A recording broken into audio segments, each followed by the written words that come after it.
एक दिन भगवान बोले नामदेव की हम परीक्षा लेते हैं, और एक दिन इनसे ब्राह्मण का रूप धारण करके भगवान पहुंच गए नामदेव जी के पास। एकादशी का दिन नामदेव जी के द्वार पर आकर के भगवान दीन इनसे ब्राह्मण बने और महाराज धड़ाम से आकर के गिरे। अरे कोई भोजन करा दो, मैं भूखा प्यासा ब्राह्मण, मैं भूखा प्यासा साधु, 10 दिन से 15 दिन से भूखा हूँ, मेरे प्राण निकल रहे हैं, कोई भोजन करा दो, कोई रोटी खिला दो, कोई अन्न पवा दो। नामदेव जी महाराज दौड़े दौड़े आए, आकर के उनको उठाया, अपने घर में ले गए। बोले महात्मा आप कहाँ से चले? बोले हम बहुत दूर से चले आ रहे हैं भैया, कुछ पवा दो, भूख लग रही है, बहुत दिन से कुछ पाया नहीं हमने। पत्नी से बोले जल्दी फल लेकर के आओ, महाराज जी को भूख लगी है। नहीं नहीं फल नहीं खाने बेटा, रोटी दाल चावल सब्जी खवाओ, भूख लगी है बहुत जोर की, हम इतने दिन से भूखे। नामदेव जी बोले आज एकादशी है, आज अन्न चावल रोटी नहीं खा सकते। अरे भैया तुम्हारे आगे मेरे प्राण निकल रहे हैं, तुम मुझे क्यों दिला रहे हो याद की आज एकादशी? अरे एकादशी तुम कर लो ना, मुझे तो खिला दो, आज एकादशी है, अन्न नहीं बनेगा हमारे यहाँ। सामने पड़ोसी खड़े हो गए, वो बोले ए महाराज जी आप एक काम करो, हमारे घर आ जाओ, हम आपको रोटी बना के पवा देते हैं। नामदेव तो सबके पीछे पड़ा रहता है, आप आइए हम खवाएंगे आपको।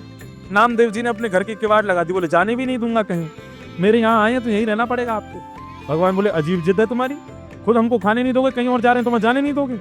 ब्राह्मण देवता बोले मेरे प्राण निकल रहे हैं, मैं अभी प्राण त्याग दूंगा। नामदेव जी बोले इससे अच्छा क्या होगा, एकादशी के दिन प्राण निकलेंगे, सीधे वैकुंठ जाओगे। ब्राह्मण बोले बड़े विचित्र आदमी हो यार तुम, हम मर जाए कोई दिक्कत नहीं। बोले नहीं दिक्कत तो है, लेकिन हम आपके प्राण को बचाने के लिए फल दे रहे हैं ना आपको, पा लीजिए। लेकिन थोड़ी देर बाद भगवान ने कहा अब इसकी अग्नि परीक्षा लो, और चलते चलते ठाकुर जी मूर्छित होकर के गिर गए, और जैसे एक व्यक्ति प्राण त्यागते समय श्वास लेता है वैसे लेने लगे, अब ये खिला देगा। लेकिन नामदेव जी हाथ जोड़ करके नाम संकीर्तन करते रहे। अपनी पत्नी से कहा देवी तुम भी करो, नाम संकीर्तन करने लगे। सब अड़ोसी पड़ोसी चिल्लाने लगे अरे नामा तेरे यहाँ आज संत प्राण त्याग देंगे, अरे कम से कम कुछ खिला दे।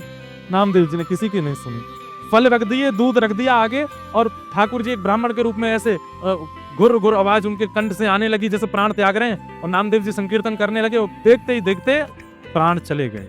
जैसे ही प्राण गए नामदेव जी महाराज रोने लगे, और रोते हुए बोले देवी आज हमारी एक निष्ठा की वजह से, हमारे एक नियम की वजह से संत के प्राण गए हैं, अब इनका अग्नि संस्कार हम करेंगे, और अग्नि में हम परिवार सहित सती हो जाएंगे, जैसे एक सती नारी हो जाती है वैसे हम भी पूरा परिवार इनके साथ ही प्रस्थान कर जाएंगे। और चिता जला करके उन ब्राह्मण देवता का शरीर रखा, उसी पर नामदेव जी बैठ गए, पत्नी को बिठा ले, पूरे बच्चों सहित बैठ गए। जैसे ही चिता में अग्नि लगाई, ब्राह्मण के रूप में साक्षात शंख चक्र गदा पद्मधारी श्रीमन नारायण प्रकट हो गए। चिता में से नामदेव जी को खींच करके हृदय से लगा लिया।